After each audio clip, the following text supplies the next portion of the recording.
Okay, welcome everyone to the second part of the training. So now we're going to be proceeding, like I make mention the other time, into what regards to as a visible computer.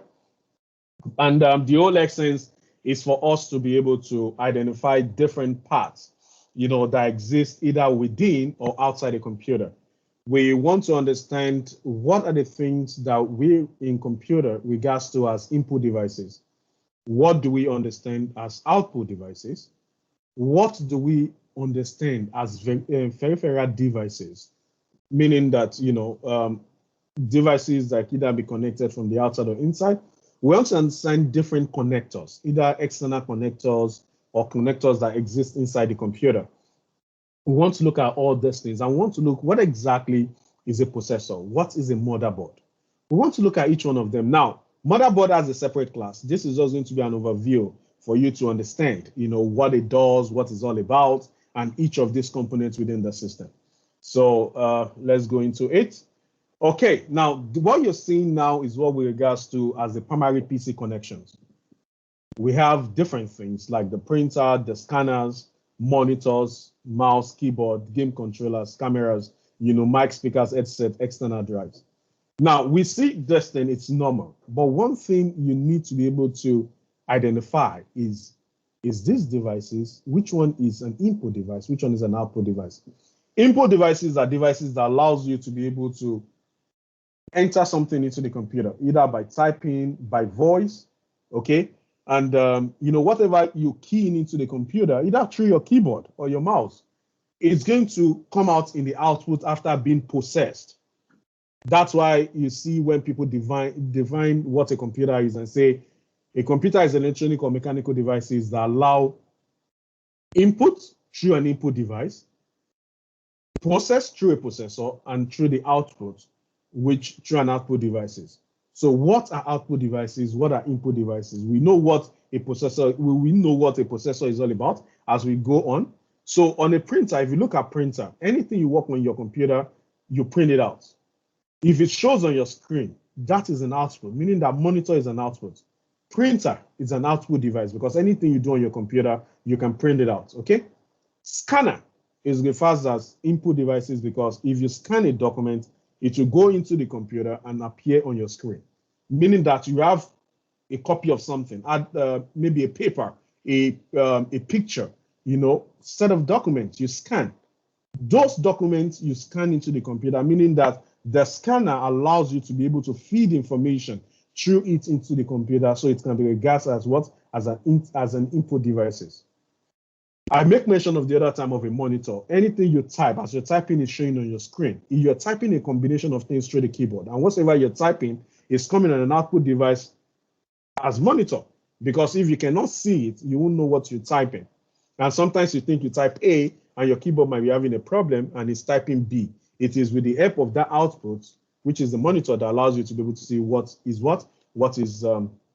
being typed. You have your mouse. Sometimes people don't really know where to put the mouse.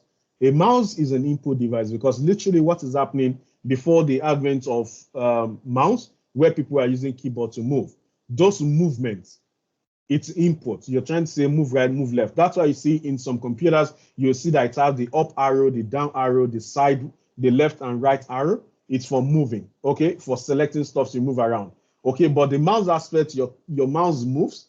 Those movements, your input is input because any action being done by your mouse is going to be translated into something else. So I'm clicking to open a file and I'm clicking to open a folder. It's an input device. That's an input that allows functionality that allows an action to be executed and show on your screen. You have your keyboard, you're typing information like I mentioned the other time. It's regards as input devices, same as your mouse. You have your game controller. You're playing a game and you hold a pad and you're pressing. Whatever you're pressing, whatsoever direction you're moving, whatsoever action that you're pressing on your console will be showing on the screen, which shows that a game controller is also an input device because if there's no gamepad, you cannot play a game. You cannot move. You cannot perform an action, if I should put it like that. Now you have a webcam or a camera. A webcam or camera is an input device because the camera comes on and it shows whoever that is in front of it or whatever is in front of it and feed it back into the screen. So it accepts your facial recognition or your body it affects it captures the movement. Okay, and you can either take a picture with it, you can turn it to a video, but the most important thing is that it's going to snap or record a section, which makes it an input device. And whatsoever being captured on the camera is going to be displayed on your monitor, okay, for you to be able to see what it is. Either being a picture, either being video, you're going to see that. You have what we call the microphone. Okay, when you talk, as I'm talking now, I'm inputting voice into the computer and you can hear me, which shows that my microphone is an input device.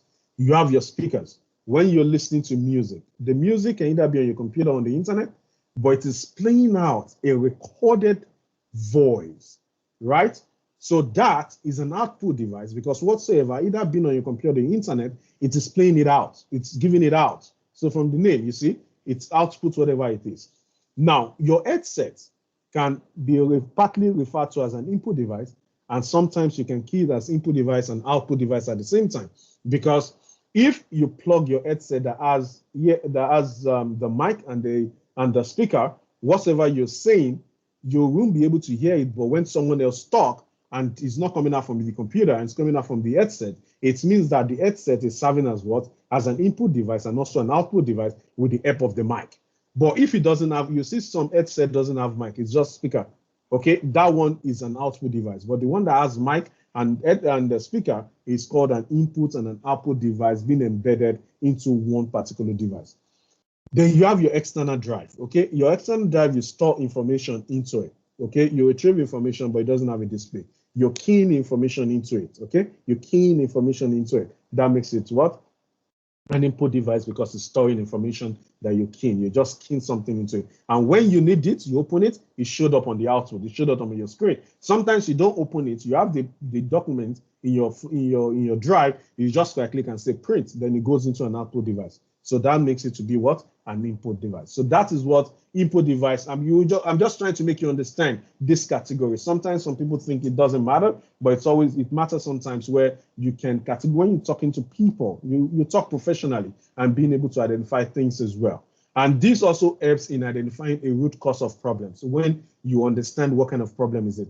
And also, apart from that, there are also different ways that I got trained back then, and they'll say when there's a problem, you need to understand the problem. Okay? Just like what I told you in terms of identifying a problem. And how does it come into existence? Number one,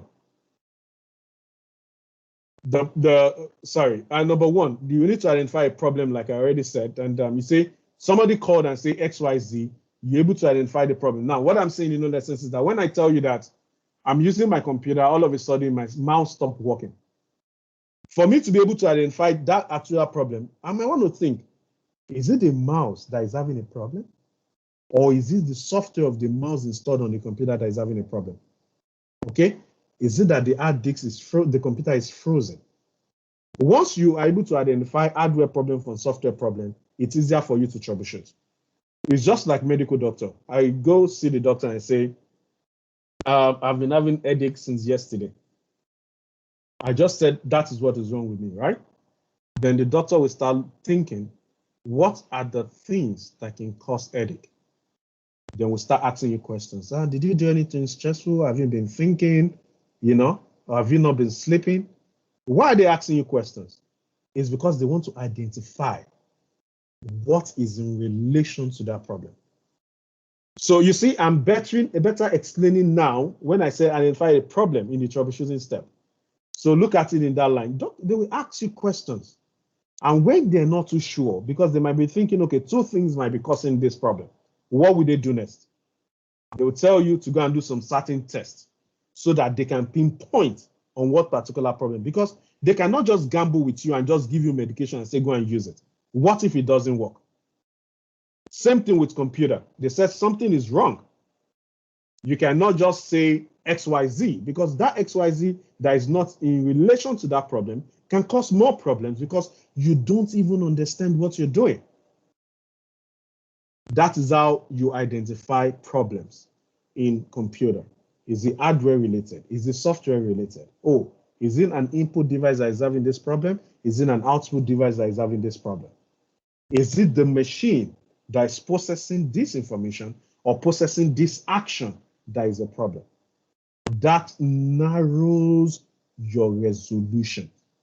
It narrows your troubleshooting skills to know what exactly the problem is. Do you know why they employ IT people?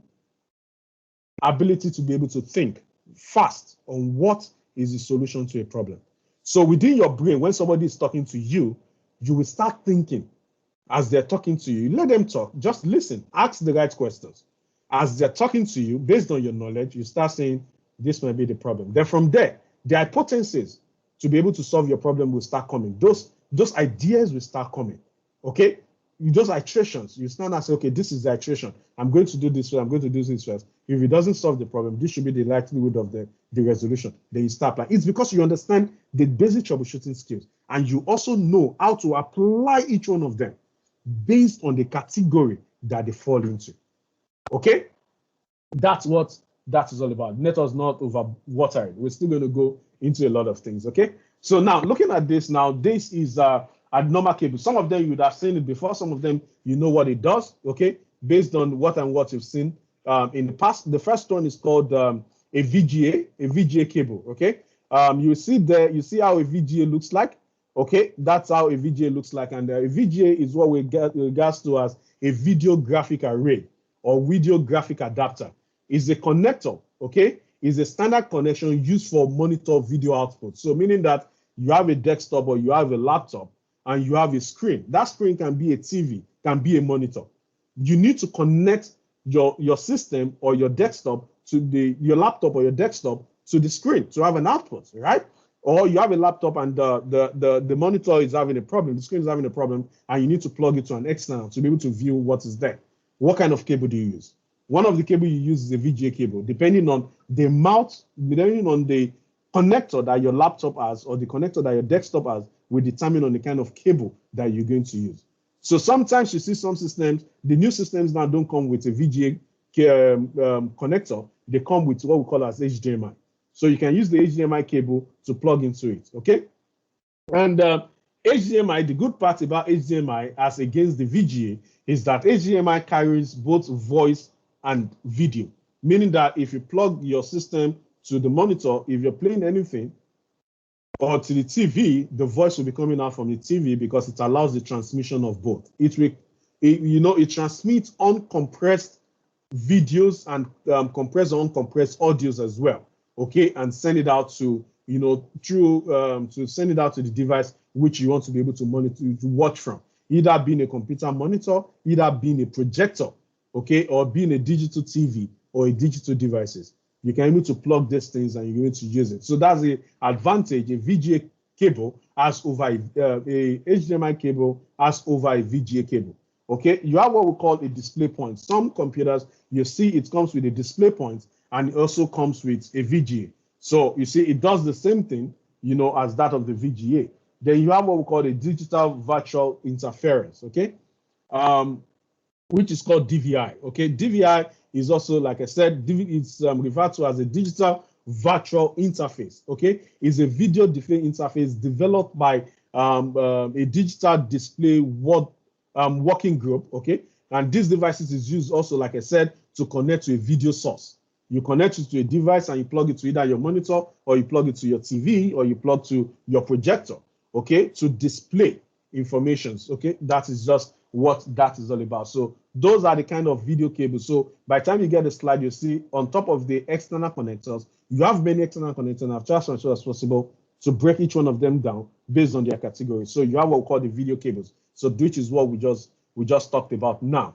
You also have what we regards to as peripheral cables. So the first one is a video what's it called? A video cables. The next one now is what we refer to as a peripheral cable. So serial cables. Now you see a serial cable extension, okay? And what this is used for is that you might have a VGA and you decide to put the screen very far from you. The normal VGA might not be able, the normal VGA cable might not be able to get there. So you can use this to extend it. So if you look at the connection, you see this is form of pins.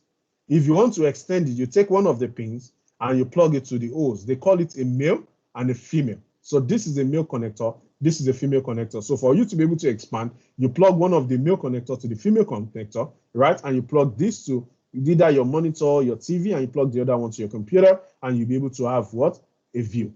Now, this is what we call our J45 connector to a DB connector.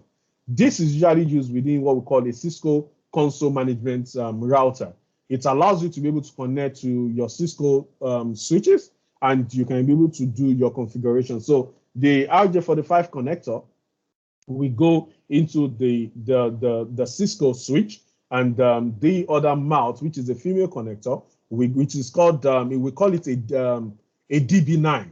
Okay, so if you look at it, you see that it has 9 O's in it. So you see that O's or pin, you see they call it DB9. So you see this DB9 you see here is called a D sub mini anchor, okay, that goes into your system. So you can now have access to that particular switch.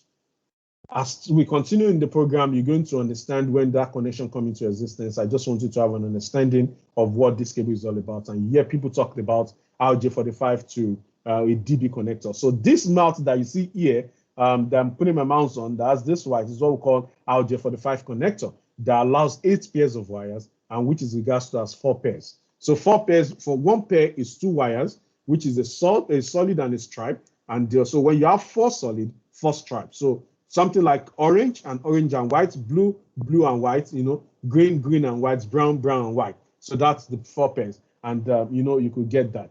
You also have what we call as USB 2 to serial.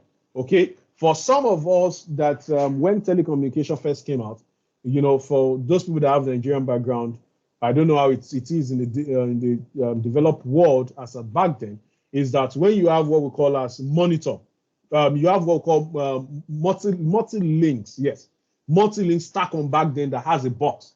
You realize that some of the internet back then, you have to plug it to your computer. And for it to come into your computer, you need this connection to be able to establish that. So they come with your own cable, but you need a converter from the USB to serial to be able to use that multi-links box or the stack-on box on your computer. So yeah, you can be able to have connection to the internet. Back then, internet is not as versatile, you know, as, you know, being known as it is today. So we try as much as possible to get internet through different means. Because back then, there is no a lot of radio that has been mounted or satellite that allows you to be able to get connectivity. So the only internet you can get is through your phone. So those phones is when they now start using the DEX phone, because our mobile phones back then doesn't have, they're all CDMAs. It doesn't come with a lot of, you know, what we do now that we are sport and we do a lot of things. Okay, so because our Nokia phones back then couldn't do it. Our Motorola back then couldn't do it. You know, our Sargent, is it Sargent? Yeah, couldn't do it. So because it doesn't have that functionality, they're all CDMAs phones. So you require, you know, they're all GSM phones, sorry. And some of the CDMA, you now use that in terms of connection, you know, through the box for you to have connectivity in your system. Okay, because I used it back then in school, you know, so I know a lot of people as well. We have that kind of experience if you're opportunity to use it back then. But if you're not, that is the only explanation. You're not missing anything out in terms of the connectivity. Now you have what we call, you already know what DB is all about, DB9. So you have, if you look at it, you have a female, and you have a male and 2 female. What that means is that with this cable, you can plug the male to your computer and you can plug the female. You can have the female being plugged as an extension to 2 monitors. Okay, now we use a dock station. First, if you don't have money for dock station, you can get this kind of a splitter. It is called a male to female serial splitter. Okay, to RS235. Okay, it will split the cable and you can have, it will split it and you can have 2 monitors plugged to a particular device. Okay, this is for people that cannot purchase a dock station. Now we have a dock station, a multi-purpose dock station that has connection for USBs, connection for your monitors, different kind of monitors though, and connection for audio as well. Okay, and you can also use it to charge your computer. So those are connections relating to that. Okay, apart from, you know, mentioning the peripheral connectors and the video connectors, we're also looking at, you know, common connection. I told you guys the other time when we look at the mouse, say RJ45 connector. This is how it looks like. This is how the front looks like, and the back is, this is how it looks like. So this back allows you, when you plug it into something, it's going to clip at the back of it. Okay, so it doesn't come out. Now that meter that you see there is the one that peers into the wire that is put inside. So when you plug it, it's the one carrying the signal to the wire. Okay, you plugged it into it. So how it's done is that you have those cables, you cut part of it, you set it. When we get to networking, you see how the color codes and how it's been set for connection. The network cables that you see, okay, okay, since I have one here, the kind of network cables that you see here, okay, what is inside, you'll be able to say this and this is inside. And if you look at it very well, you will see that there are colors inside. You'll be able to know what each of those colors means. You'll be able to understand what we mean by straight cable. You'll be able to understand what we mean by cross cable. You understand different standard of cables depending on where it is manufactured from. So we're going to do that in the class. All these are just referrals. And some of these cables you would have seen it before, but just that you might not have the right name tagged to it. The first one is USB. We all know this. I know we all know mini USB for some of the very, very old phones and some of the tablets that people use now. But you just say, oh, it has a USB mouth, but literally it is called a mini USB. You also have your macro USB. So the mouth tells you what kind of phone is it. So you see, majority of the old Samsung phone, it comes with this mouth, which is the mini USB. Then with micro USB, the mini USB are very, very old connector. Okay, and now we all have this, which is called USB-C. Some people will say Class C, but it's called USB-C. Okay, that's the cable. That's what our new Samsungs and a lot of our devices are now using now. We have what we call the eSATA. Okay, that is the mouth of the cable. It is called eSATA. So if you see how it looks like anytime you say it, and eSATA literally means serial. Okay, it's called serial advanced technology attachments, right? And it is used for connecting the latest devices now in terms of the hard disks. Okay, it's a combination connector for external hard drives. Majority of your hard drive that you have now, you realize that this is the mouth that it has to connect to your system, from the inside. For some of us that we have access to external disks and we just buy a casing. So you see sometimes they tell you that they sell casing, and when you have your hard drive, you plug inside. This is the kind of mouth that it uses, and you'll be able to plug your drive to it. Unlike what we have before, that you have set of ribbons or ribbon connector that you plug your device into it. So like I said, anytime you see the word SATA, it means serial ATA, and ATA means advanced technology attachment. Okay, that's what this is all about. So I just want you to be able to identify these things. Nobody asks in an interview, but because of your exam, so you understand what it does. Good. Now we're getting more stronger. Let's understand what motherboard is all about. You would have been hearing a lot of people talking about motherboard. And you hear a lot of people say, when they see desktop, they say, oh, that is CPU. Okay. After today's class, you will be able to choose your words wisely because each one of them mean different things. What you're seeing on your screen right now is called a motherboard, and each one of them have a different labels. And this is used. You have motherboard for laptops, and you have motherboard for desktops, but they look differently because of the size. Okay, so that is what motherboard looks like. But first and foremost, you want to understand what exactly is this motherboard that you're talking about. Okay, motherboard, based on any common meaning or understanding of what it's all about, it's one of the most essential parts of a computer system.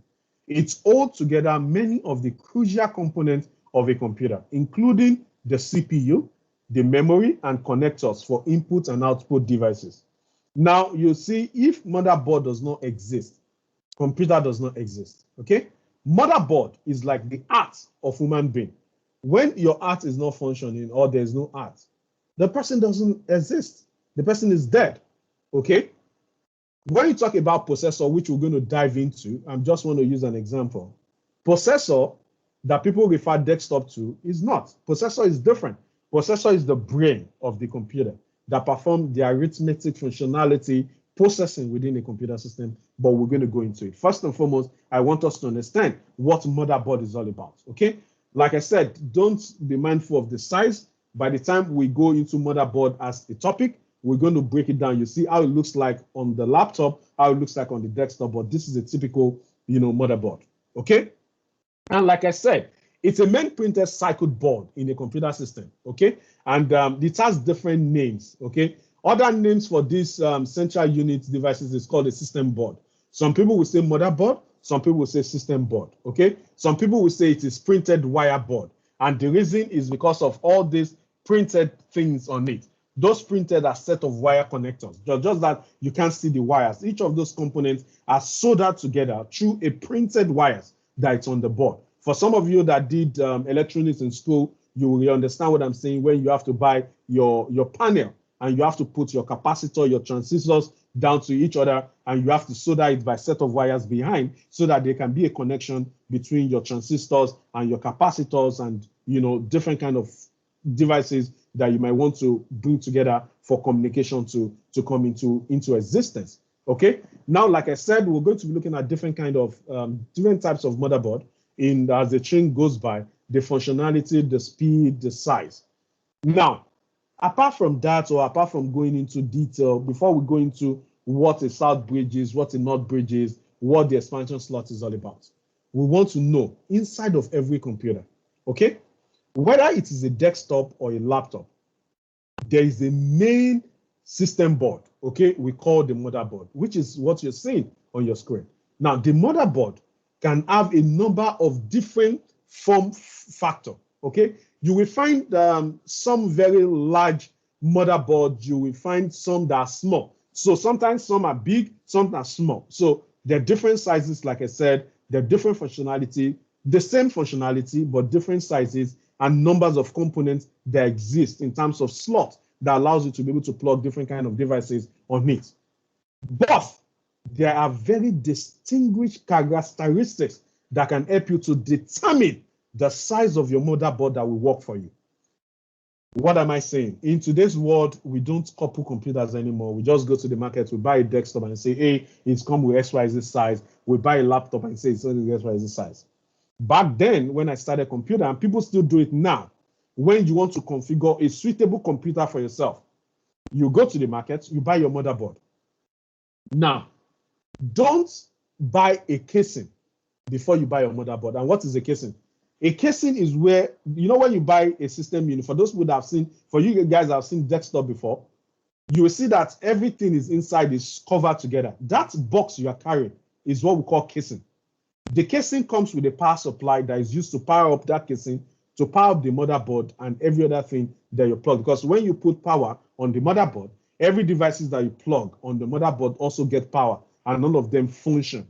Okay, all of them function. So that's what I'm saying. So you have to get your motherboard first, and that will determine the kind of casing that you will get. Because if you get the motherboard that has a small size and you buy a casing that, no, your motherboard is a big size and you buy a small casing, it's not going to fit into the housing, which is called the casing, and it doesn't make any sense. You have to return it because everything has to be firm. That's why you see when they deliver you a desktop, you see that everything from the back, you see the connectors, you can plug your USB, you can plug the wire from the monitor to the desktop, you can plug your wireless keyboard or mouse or your PS2 keyboard or mouse, and you can plug everything into it and everything will function. Okay, one is obvious. Okay, the physical size of the mobile board itself. They are designed to fit into a certain size casing, as I've already informed you guys earlier. They are one standard size that will fit a standard casing. Okay, that way when you purchase a motherboard, you can also purchase a casing and everything that matches what you're buying, and then you're ready to go. Okay, they are very basic layouts for all motherboard piece, as well as what you need to know about this so-called motherboard, which you're going to be explaining in the class to come. But regardless of this, okay, you have to ensure that there's enough space within the casing you're buying so that you can be able to move your hands around when you need to plug one component or the other into the computer, into the motherboard itself. Okay, now other things that you might want to have an idea of is, like I told you, your casing comes with power supply that powers your system up. Okay, also another thing you want to be mindful of is airflow, which is very important when considering your motherboard. We want to be sure, okay, that we get plenty of cool air that comes into the computer, because if it doesn't, then your computer will start freezing. Okay, that's why you see if you buy Surface and you are in a heat environment, or you have a system and the heat there is beyond what your computer can take, then your computer will start hanging or restarting itself. Those are, basic things that you need to know, when it comes to the heating system within the computer. Okay, you have to ensure that your computers are in a well, in a well conducive environment when it comes to temperature. So that's why you see when you hear of a data center, they'll tell you that it's always very cold. It's because they want to ensure that those equipment are not heated up, because it will degrade the performance or the service of that machine. So when the fan on your inside your laptop on the motherboard or your desktop is not oscillating as expected, then it means that the flow of air will reduce. And when that happens, everywhere will be hot.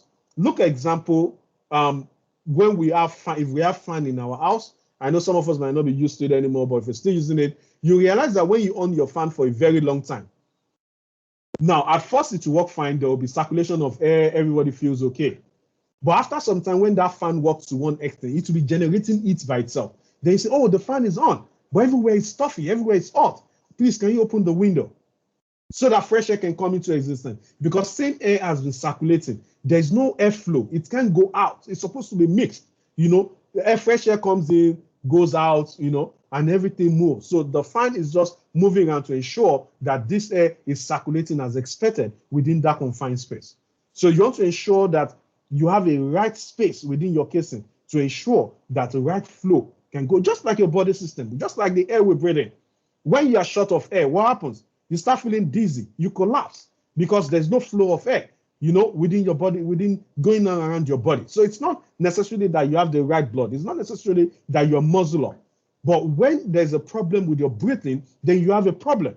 When it comes to stop breathing, then someone is dead or going to the state of whatever it is, right? It is because as much as air is important in the human body, so as it is required within an electronic or mechanical devices to allow a better functionality to occur at that point. Okay, so now let's look at some of the components. What is on the board? Okay, let's start from the processor itself, and we're going to talk little about these things because we're still going to take each one of them as a unit. So today is like a platform where we have a complete understanding of what A+ is all about, or what computer hardware system is all about. Then we can now take each one of them and dive deeply into each one of them. Now let's look at the processor. Okay, you will see there where we put there and say CPU, fan, and heatsink mount together, mounting points. Okay, now there's this melter at this point as a melter that allows when you put your CPU into the socket. So this white thing that you see here is what we got to as CPU sockets. We're going to talk about each one of them, and you understand that different types. The processor that we call today is it sits on this. It goes in because there's a set of holes there that the pins goes in. Then the mount allows you to clip the processor on it so it doesn't come out. It's just like when someone has a brain and doesn't have a brain anymore, or the brain is not balanced. When the brain is not balanced, then the person does not understand. That's when you see when people are going mad, and things ain't function as is expected. The brain is not functioning correctly. Okay, so that's how those kind of things come into existence. We're going to talk about the CPU socket, but what exactly do we regard to as a CPU? I told you a CPU means a central processing unit. Some people will call it a microprocessor. Some people will even tell you that they just say a processor, okay? And some people, like I said, refer to it as CPU, okay? And like I said, it is the brain of the computer. Imagine someone without no brain, or someone with a brain not functioning, okay? Now, this CPU is responsible for fetching information, for coding information, for executing programming instruction, as well as performing mathematical and logical calculation. So which means that when CPU does not exist, just like when someone doesn't have a brain to process anything, we'll be living like a vegetable. We'll be living and cannot process anything, cannot remember things when it is wiped off or has issues. We want to look at, okay, we talked about that. We also want to look at what we call the DRAM slots. So in some board, you see you have 4 DRAM slots. In some instance, you have 2. depending on the kind of board you're buying. Sometimes you have different kind of, slots. Sometimes you have what we call SIM. Okay, you have what we call DRAM, and DRAM means dynamic random access memory. Okay, this is a type of semiconductor memory that is typically used for data or programming codes that is needed by a computer processor to be able to function.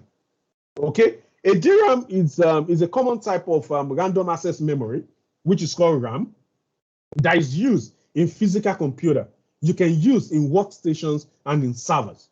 Okay, that is what it is. So this slot allows you to be able to plug, to key in, to put in your RAM into it.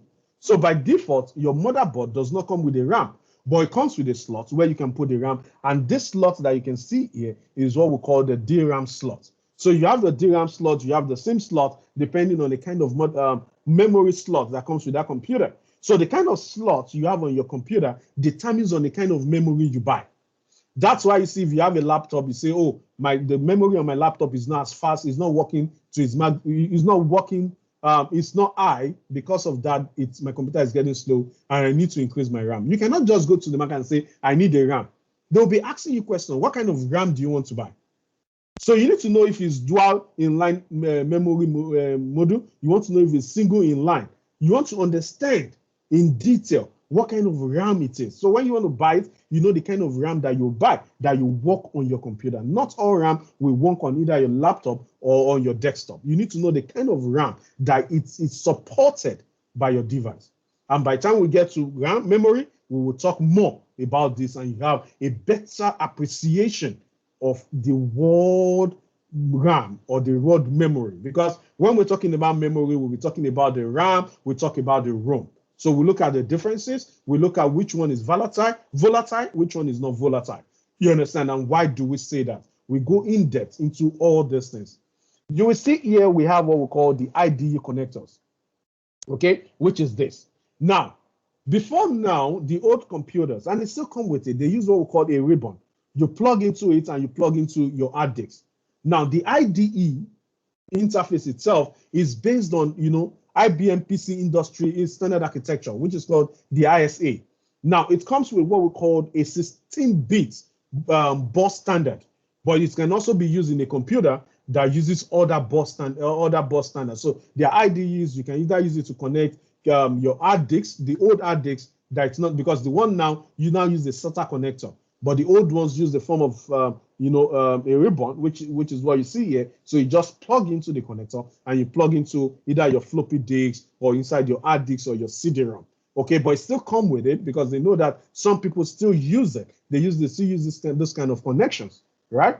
You have what we call the AGP, okay, accelerated graphic point, which is for gamers, people that like playing game on their computer. And it's for multimedia. So you have a better resolution in terms of colors, to see how you have appreciation of the game you're playing. And you see example is when you're buying your monitors, oh man, the screen is good. Okay, you look at it and it's the kind of connection that comes with that, the kind of memory that it supports, the kind of color combinations, the kind of color numbers that it supports will determine how bright, how good it's going to look like. That's why you see some people will say, I need a laptop or I need a game laptop, a gamer laptop. Some people will tell you I need a multimedia laptop. Some people will tell you I need a normal laptop that I can use for my daily operation. All these things is determined, to the kind of capacity of the graphics that I can take. Okay, and also other supporting things in terms of the kind of processor that will be needed for you to have an optimal appreciation of the kind of graphic adapter that comes with it. So you understand, each of these things functions and it allows you to, to be able to pick when buying a laptop. At the end of this A+, which is going to be in a month, you don't need to ask anyone, I need to buy a laptop, what kind of laptop should I buy?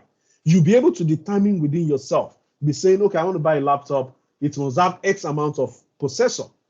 And you will know what it does, and you know how we determine what our choosing is all about. You'll be able to say, okay, I want to buy a laptop, but I want 8 gig. Some people tell you, I want 8 gig, 16 gig. They don't even know what they want to use it for, right? You will now start using your understanding on what it does to determine the kind of devices you want to buy. Then when people say, oh, you have understanding about computer, I want to buy a computer, what can I buy? Then you know one of the things you want to ask the person is, what do you want to use the computer for?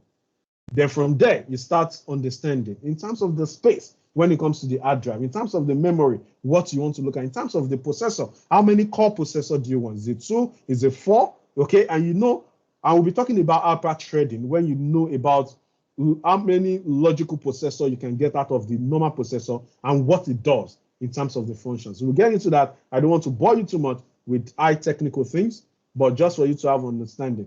Now, the 20-pin APS power connector allow you to plug the power that comes with your casing. You know, I said when you buy a casing, it comes with a power supply, and there's a cable there that you plug into your motherboard. So when you power up the casing, the power goes into the motherboard, okay? It always comes with 2 sets. One allows you to power up the motherboard. The other one allows you to power up the processor. So you always see 2 cables. In some instances, it depends on how the board is designed. But most desktops, you always see 2. One is going to have 4 to 6 points, and the power we have 20, you know, and some might be more depending on the architecture and who designed it. Now, you'll be looking at what we call BIOS. You have heard it before, or you hear about it and you say people saying, oh, BIOS, BIOS, BIOS. What does it mean? The name BIOS means basic input and output, okay? It's a read-only memory, which consists of low-level software that controls the hardware and acts as the interface between the operating system and the hard disk. So when the computer comes up first, it gets a set of instructions, it checks each of those devices, their connectivity, and be able to now interface between the operating system and also the hardware, because it understands how each one of them communicates. And that's where you now start looking at what what's it called? A cache is all about. You start looking at CPU, RAM chips, you know, and what have you, and start looking at the CMOS battery.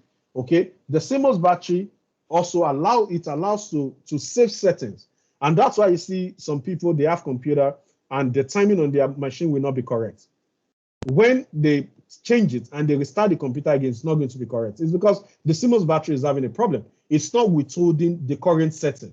So what that setting does is that what that battery is meant for is to be able to keep, when the battery is alive, is to be able to save information, okay, on the basic informations and retain it, okay, so that whatever changes you make at the back end, and the BIOS, we're going to be looking at how it looks like and we'll proceed in our training. Because by the time you go there, that's where you'll be able to see what comes with your system, how it can function, okay, very well, and what you need to turn on or what you need to turn off.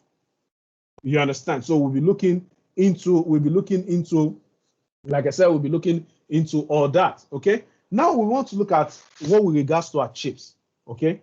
Chips can be regards to at your south bridge, or you also have your north bridge. The north bridge is always with heatsink. So you see this heatsink here, you also have heatsink when it comes to your processor as well, because when you plug a processor to the socket, there's always heatsink that takes off, you know, whatsoever heat that is being generated by the processor. It's liberated, and the fan that is on it, we'll see the picture as we go on, the fan will blow it off. Whatsoever heat that is generating from the processor, the heat sink will take it out from there and the fan will blow it off, which it goes out through the vents. When I was talking about airflow, that's what I mean. It take it out, you know, from there. Now we look at chipsets, okay? When you hear the word chipset, it's going to come out in your professional exam as well. A chipset is a group of small circuits, okay, that coordinate the flow of data. So, and from a PC keyboard component, okay? These key components included the processor itself, the main memory, the secondary cache, and also any devices situated on the bus. And there are 2 main chipsets that exist within a computer system. You have the north bridge, and you have the north bridge, and you have the south bridge. How you will use to differentiate is that a north bridge always have heatsink mounted on your printed board, and the south bridge is always this way. What do they do? The north bridge, it's also referred to as what we call a memory controller, is in charge of controlling transfers between the processor and the RAM. So, you know that a processor is the central processing unit. You have your RAM, which is a random access memory. Now, what controls what goes in between both of them is the north bridge, which is why it is located, okay, physically near the processor. So you see that it's near this processor. So you have the processor, you have the RAM. But what allows communication to exist between both of them is the NOT bridge. Do you understand? So it's not, that's why it's there. And sometimes you can also refer this it's called, you can refer to as what we call the GMCH, which is referred to as the graphic and memory controller hub. So it's the one that allows the flow, transfer, controls between the processor and the memory. That's what NOT bridge is all about. Like I said, nobody's going to ask you what's the NOT bridge during the interview, but your professional exam, they might ask you depending on the kind of question that is made available for you. Okay, we have what we call, like I said, we have what we call the South bridge. The South bridge is called the inputs-outputs controller or the expansion controller.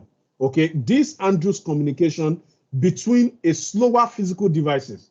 Okay, so what I'm saying is that a South bridge is one that controls the basic input and output. So it handles a kind of communication between slower peripheral devices as well. So we can refer to as a bridge that is used to designate a particular component which connects two buses together. Okay, after I talked about CPU clock, I'm going to open the floor for question 1 or 2 before we proceed. Okay, so a CPU clock, okay, what that does is that it synchronizes the operation of all parts of a computer and provides the basic timely signal, for the CPU. Okay, so you'll be hearing somebody talking about CPU clock, breath life into processors by feeding it a constant flow of pulse. You'll be hearing, people will talk about that, and sometimes you can use that also as a yardstick. So one thing, sorry, that I'm going to say before I open the floor for question is when you hear the word heatsink, I talked about heatsink and I say the NOT bridge is the one that comes to the heatsink, and also your processor also have heatsink as well. So heatsink is what we call a passive heat exchanger that transfers the heat, generated by any electronic devices. Most times we just say we limit it to the processor, or within the system, right? And offers air or liquid coolant where it can dissipate away the heat on that devices. It just regulates the temperature within your system. That is what it does. Okay, like I said, whatever you have on your motherboard is what gives birth to what we regards to as what we're talking about, what a computer is. Because I tell you that a computer is an electronic or mechanical devices that allows input devices, which is processed by a processor, and what gives an output through the output devices. Everything is connected to what? To your motherboard. So the floor is open for questions before we look into questions relating to the physical computer. So any question, please? Guys, any question? Yeah, I have a question. Yes, I noticed that some of the things that you talked about are not represented in the image that we're seeing. Like we talked about CPU clock. We cannot see it on the diagram. Because it's not, you can't see it physically. It exists within the processor itself. Okay. Yeah. Yes, Godwin. Godwin, you want to ask a question? Godwin, are you there? Okay, Godwin is not saying anything. Yes, I see you raise your hand. Do you want to ask a question? Yeah, I agree with what he said, because some stuff like it was not presented in the motherboard. So but it's there. I said, yeah. So some of them are inside some of those components. It's inside the component. It's not outside. Okay. Yeah, I talked about what you can see, and I'm also telling you some of those things that exist, just in case somebody mentioned it to you, like, oh, Sam never said this, or it was never discussed. Okay, sweet. Thanks. Yeah, you're welcome. Any other questions? Nothing. Yeah, sorry, I have a question. Yes, please. Yeah, so I just want to get more detail. I want to ask about the function of the chipset. So it coordinates flow of data from where exactly? Because I didn't get that part very well. Okay, I said, the chipset. Okay, the word chipset itself, I make mention, I said it's a group of small cycles. So you can see a lot of chipsets, okay, on your computer. Can you mute? So when you want to talk, you unmute again. So we don't get any sound. Yeah. So it allows flow. Emmanuel, can you mute your computer, please?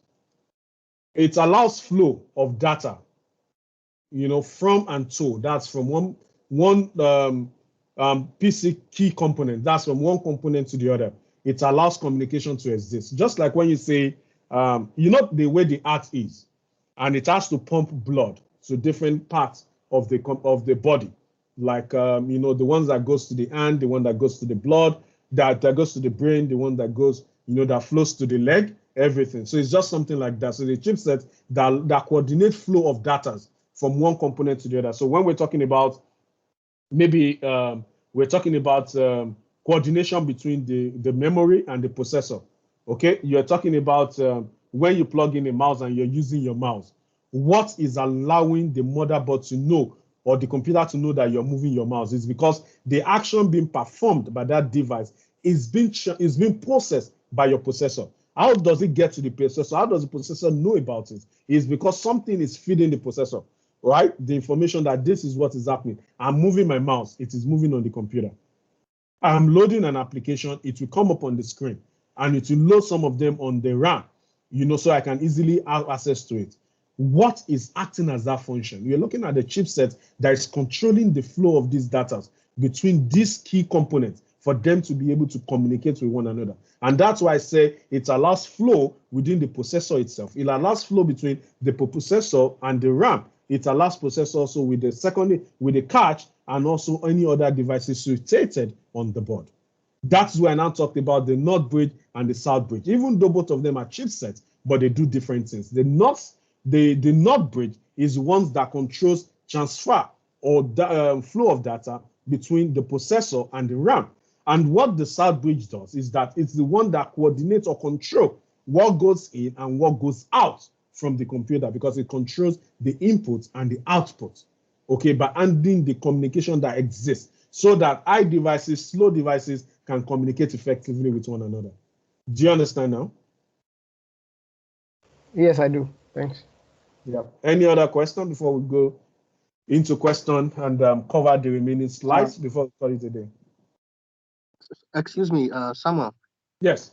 So we can liken the functions of a chipset to take, for instance, like the brain box in a car.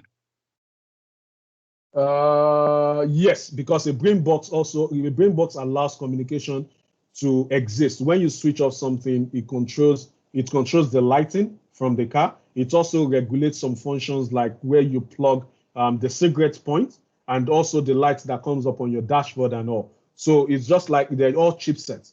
Okay, they have because it's like it's also like a processor. So a brain box can act as a processor and also a chipset. You understand what I'm saying? Because it is not just controlling or processing everything you're doing, but it's also a fuse that enables some certain functions within your car. So your car brain box can be regarded to as a function, as a combination of a processor and also a chipset. Do you understand? Yes, thank you. Because when there's no brain box on your computer, on your system, on your car, it won't work, right? And if there's a brain box and you remove the fuse for headlamps, for example, if you on the headlamp and there's bulb inside, it's not going to come up because there's no communication, okay, from that to the bulb to say, hey, he has put on the bulb, power on. So there's no chipset there to allow communication to exist between both of them. Do you understand? Yes, thank you. Sorry, I'm not a mechanical engineer. So for all of you that are here, I'm sorry. I just talk about a lot of things. Okay, any other question, please? Okay, so there's no question. Let's look at what we have, where we stopped. So please, if you're raising your hand, drop your hand, turn it off. So for those people that have not answered question, turn on your hand and let's speak. Carlo, you want to give us, you want to answer number one? Yeah. Oh, Godwin, come on. Hold on. Okay. Emmanuel, hold on. Carlo, see, people don't want I to. can hold on. No, don't hold on. Don't. So, what primary PC component is an output device? Printer. Output. So now you I are think I should telling. know that Oh, you. come on, ladies first, guys. Come on. Who can Okay, answer the phone? he has Answer answered. So take the second one. I'll go with RJ. Right? They said Yes, this external connector supports connecting to the network. the network. RJ. RJ45. That's correct. Yeah. It's Okay. correct. Thank you. If you're not talking, just mute. Emmanuel, please always remember to mute so you can have a better recording. Okay, guys? When you're not talking, mute your computer. Mute until I ask you to talk. So yeah, your recording can be nice. Okay, now, Emmanuel, since you raised your hand, which component is not installed directly on the motherboard?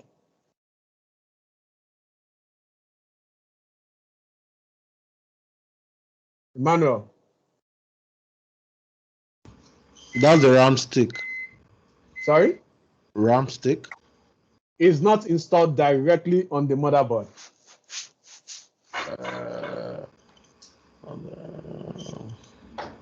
Let me tell you guys how to answer questions. Okay. I purposely mute you, so when you want to talk, you unmute yourself. Now, when you see some certain things, either someone talk about it or they've not talked about it. Try to look, or you're trying to do exam and you don't know the answer. What you should do, number one, look at the options. Do 50-50 first. Look at the meaning of each of the answers and see if it corresponds with the question. If it doesn't, remove it. You'll be left with two that you have to think about. Then from there, you can decide. Sometimes when you rule it out, you'll find your answer immediately. There's something that I didn't talk about there, and I purposely didn't talk about it. So look at the question and tell me what it's not installed directly on the motherboard. So you can unmute yourself now. That should be the thermal paste. Yes, that is it. That's the answer. So what always happens about the thermal paste is that a thermal paste is always put between, you put a thermal paste between on your processor before you put your heatsink. So part of the function that it does is that apart from the fact that it enhances the exchange of the transfer of heat, is that it makes the heatsink to sit well on the processor.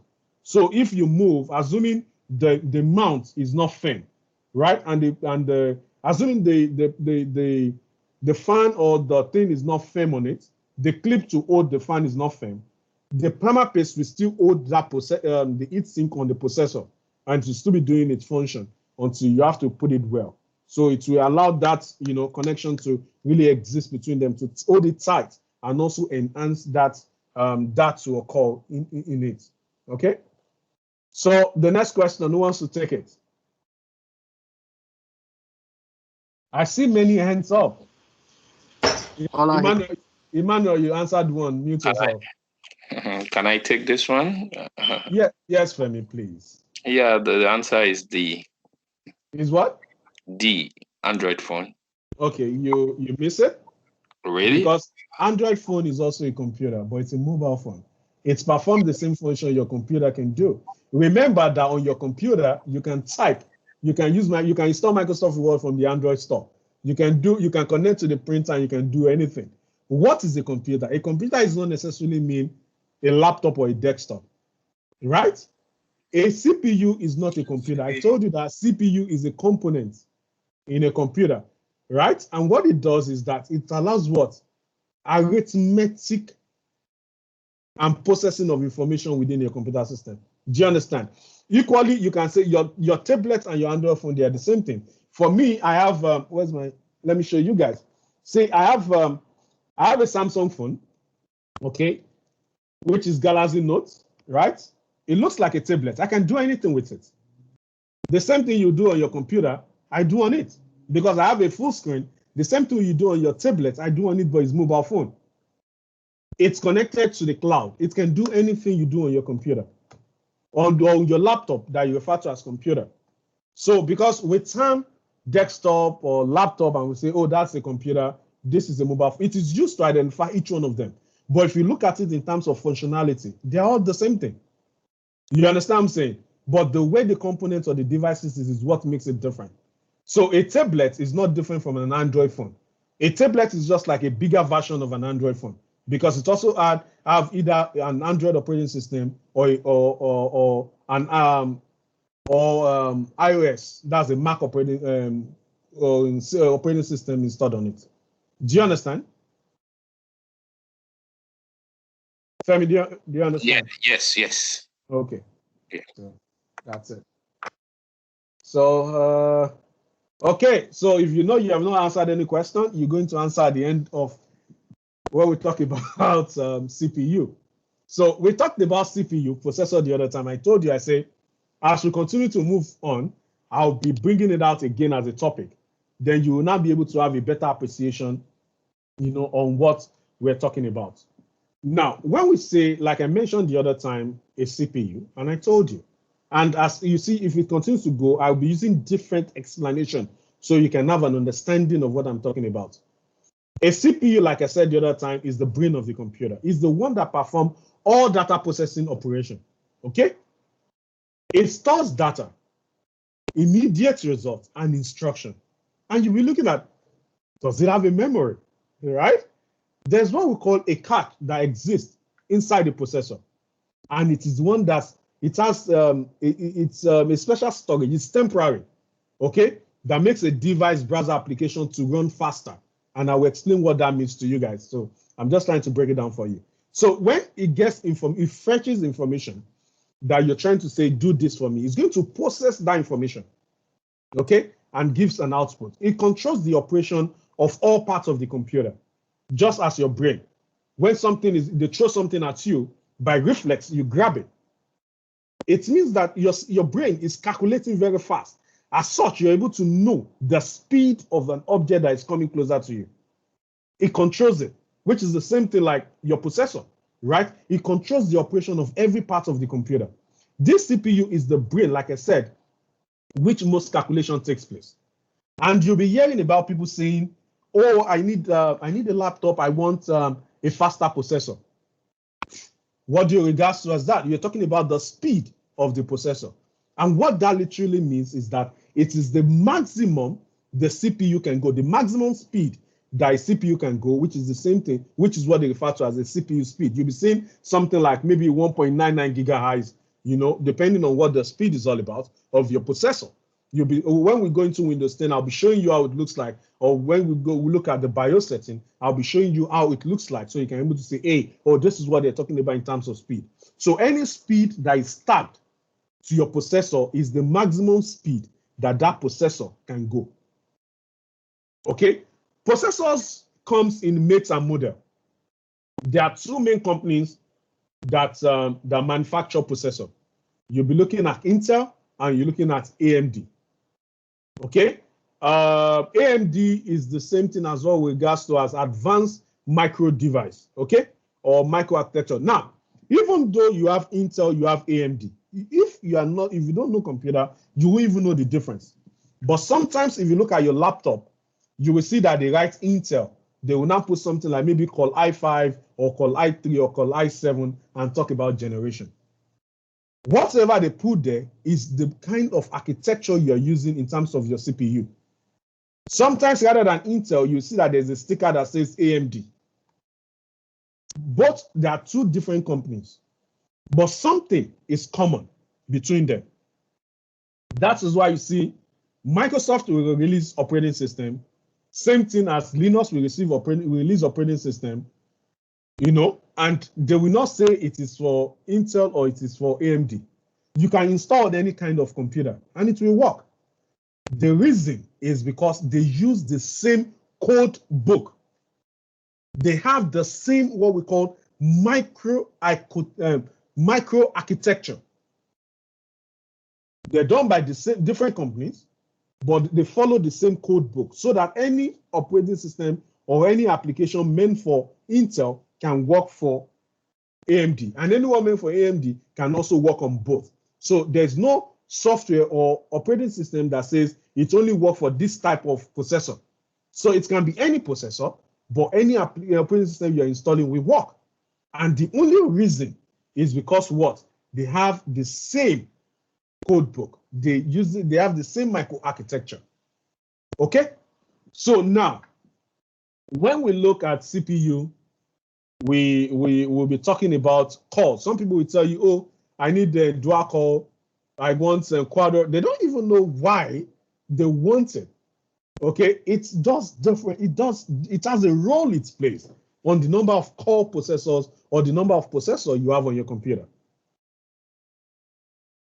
When you say simply when you say a core, it's an individual processor within your CPU. Okay, a single core. So when you say a single core, it means what? Individual, one processor within your CPU, one processor within your CPU. Now it means that it is one core can do one job. Now, with the help of what we call hyper threading, it will increase the number of jobs that one processor can do. So one processor will be able to do two jobs within the same capacity of that one processor. That is where you'll be hearing something like logical processor, because the hyper threading is the one that allows that functionality. When we talk about multiple cores, it's usually referred to as time where you have two or more processors. They are working together on the same chip. So you have, like, when somebody say, I want dual core, I want quadra core, you know, it's saying that you have more than just a single core on your system. So you're saying that I don't want a computer with a single core, I want a multiple core. But what kind of multiple core do you want? Is it a laptop or a desktop that supports, that has 3, or that has 4, or that has 2 processors? Imagine that the higher your processor, the faster, and the higher the number of jobs that can be handled within your computer system. Now, going back to what I said when I say hyper threading, it can refer to as HT, okay? Is Intel name for a simultaneous multi-threading. So it basically means that one processor, like I said, can work on 2 problems at the same time. One processor will do 2 jobs at the same time. Doesn't mean that it is 2 processors. It is just one processor. But one processor doing the job of 2, doing the job, solving 2 problems. Now, like I said, it means that that processor can do twice much work. Okay, so if you have 2, it can do 4 jobs, okay, in terms of its capacity. Just that it ensures that all its capacity is used to deal with multiple simpler problems at the same time. Then the word overclocking. It will, most times it comes out in the exam. Overclocking, it's not, I always advise people, it's not a good practice when you want your computer to act, you know, smart, faster, and all. What people do is that is a practice where they increase the clock rate of a computer to exceed a certified, you know, that's been certified by the manufacturer, meaning that you want the computer to do beyond what that is certified for it to do. Example is when you see some cars where they said they want to raise it up. You understand? So that by the time they enter portal, the chest of the car does not hit the ground, and they try to raise it up. You will realize that such kind of cars don't have a balance. It's just an analogy. I'm just trying to make you understand what I'm trying to say. So you're overclocking. You're making you're increasing. So it means that the operational voltage will also be increased, okay, to be able to maintain, you know, components operational stability and accelerate the speed. It is not the right way to get things done. I make mention of the word cache the other time, a cache the other time, and what it does. Okay, I've talked about everything that is here, right? So a cache, before I move, it's something I want to make you guys to have an understanding of. A cache is a special storage, and it is written as CHE. Is a special storage that is used for storing temporary files. Okay, that makes a device, browser, I've already told you guys the other time, application to run faster than and more efficient. Okay, it works between the RAM and the CPU as well. It is built inside the CPU. So just like the question you asked me the other time, it's not something you see physically. It works inside. Okay, it is built inside the CPU. Okay, and there are 3 kind of cache size. You have the L1, the L2, L3, and based on it is the L1 has a smaller space, but it is faster than L2 and same as it gets to L3. So when we look at, let's look at the cooling system because of time. And anyone, normally we're supposed to finish this slide today, but if we don't finish it, I don't want to push it. We're just going to continue from there tomorrow and use that to finish what we're supposed to do tomorrow. So I'm not going to move too fast because I want to finish slides with you. So I'll go with a pace that you understand in detail. Okay, so when you're also referring to different references, you understand what it's all about. Okay, so we'll be looking at, like I said, we'll be looking at cooling system. Okay, now I told you guys the other time that when you have your CPU socket, you plug your processor into it. Then on your processor, you put a timer paste that you put your heatsink. So if you see what you're seeing here is your heatsink. You see, it looks like the one you see on the NOT bridge, and it comes with a fan. And you have your processor. So the timer paste is put on this, the metal part of your processor before the heatsink is put on it. Okay, so that is the real function of the heatsink, as explained to you guys the other time, that it's a passive heat extractor that transfers what the heat generated by your processor, or you say an electronic or mechanical devices, to a medium. It can either be a fluid medium, because we have different kind of cooling system. You have the liquid cooling system, and you also have the air cooling system, and you have your liquid cooling system. So that's what this tray is all about. Okay. Then this is what I was mentioning about your catch is already in your slide. I didn't even know that I put it there, but you know, this is what it does. I've already talked about that. So this is a liquid cooling. It's the best way to cool it's the best way to cool your CPU, because it transfers, rather than transferring air, it transfers liquid. Okay, it transferred because water transferred the heat more efficiently than air. It's more expensive. It doesn't come with a regular computer, and it is expensive more than a regular. It's expensive more than a regular CPU, and it operates quietly. Okay, it transfers liquid rather than using air. It's always the best when it comes to the cooling of a particular system. So if you have not answered, so when we finish question for CPU, we're going to call it a day. Then tomorrow we're going to start from RAM, which is supposed to be the last part of the slide. So we're going to continue from there tomorrow. So if you know you have not answered any question, can you please look at number 1 and tell us what the answer is? When an instruction is sent to the CPU in a binary pattern, how does the CPU knows which instruction the pattern means?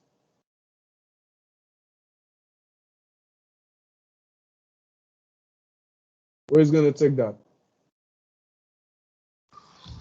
I would say the code book. Code book. Okay, number 2.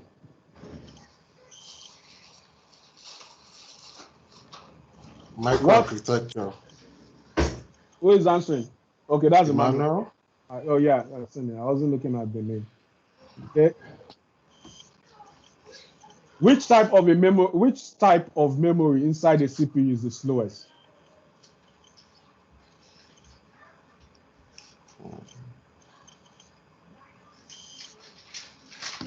L1. System RAM.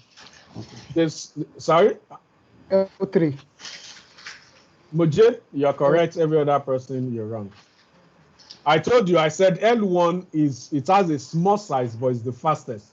And that transposes back to the last one. L3 has a big size in terms of storage, but it's the slowest. Okay, so we have 3 questions for that.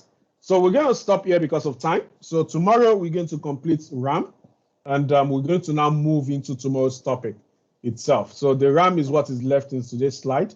And because of the introductory parts of the class, we're unable to cover it, which is better than rushing you to say, I want to finish the slide with you. So tomorrow we're going to start from RAM. And I'm going to, is there any question before I stop recording? Hi, Sammy. Quick question, please. Yes, please. So a computer with, when it says a computer is multi-core, does that mean it has more than one processor? Yes, multi-core means 2 or more processor. So it can be, that's what we're talking about, the dual core, talking about the quadra core, or the number of cores has been Anything that is more than one, it's multi. Does that answer your question? Yeah, you're welcome. Yeah, Majid, do you want to ask a question? Sorry, yeah, I have a question on the CPU clock. The clocking, overclocking, right? No, not overclocking. Like when you were trying to explain the motherboard, I think you mentioned CPU clock. I'm not sure. Yeah. We talked about the CPU clock. Yes, that's correct.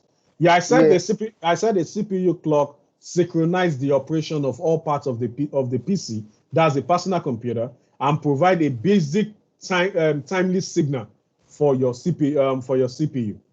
So the clock itself breathes life into the processor by feeding it with constant flow of pulse. Oh. So it's like without the CPU clock, the information will not flow. No, it's not that it will not flow. It's just like, when we breathe in, we breathe out, right? Yeah. It means that our system is being controlled. Yes. You understand what I'm saying? So you put a pause in between, Okay, a flow of pause, okay. yes. Okay, thank you. You're welcome. Any other question? Yeah, please, I have a question. Yes, please. Yeah, you talked about overclocking, and you said it's when you are increasing the clock rates, having more than, is it the processor now than the recommended, the certified recommendation by the manufacturer? Is it the CPU? What exactly is being? No, you cannot control the CPU directly. It's just when sometimes it's on the operational side when you go to the back end. When we go to the CMOS setup, I'm be showing that should be part of tomorrow's class. Once we finish the RAM, we're going to be looking at it, and you see how you can set and increase those things. It's not something that you do as hardware by turning something, right? So it's just, I'm going to show you guys when you move. It's just like operational voltage. Taking an example, something is supposed to be using 3 volts, and you turn it to be using 5 volts, more than the usual, so that it can fit in. If you remember back then, there's always what we call a kind of a voltage regulator, where you buy a multi-purpose. There's a device, and you have this control where you can tune to maybe 5 ohms, 10 ohms, or amp, so that it can support the actual devices that you're using. It's always something like that when you try to make it more faster than usual. Okay. Yeah. Any other question?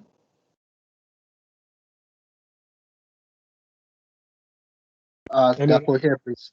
Yes, please.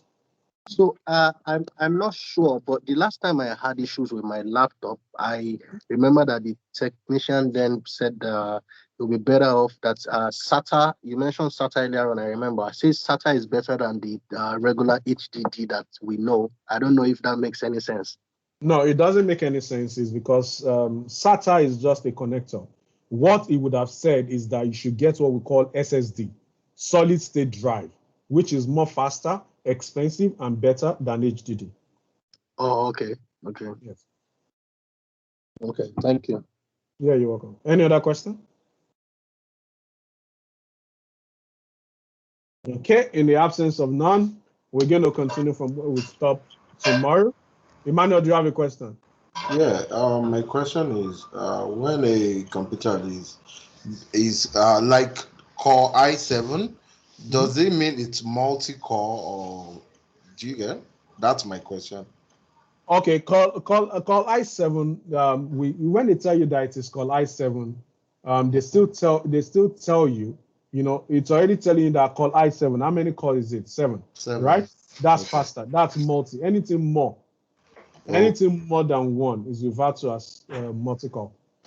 Okay. Which is the same question Carlo was asking the other time. Was asking. Okay. I'm just trying to be sure. No, it's okay. It's okay. That's why we're all here. Any other question? Okay, thank you so much. Sorry for taking 5 minutes of your time. I'm going to stop recording now. So we continue.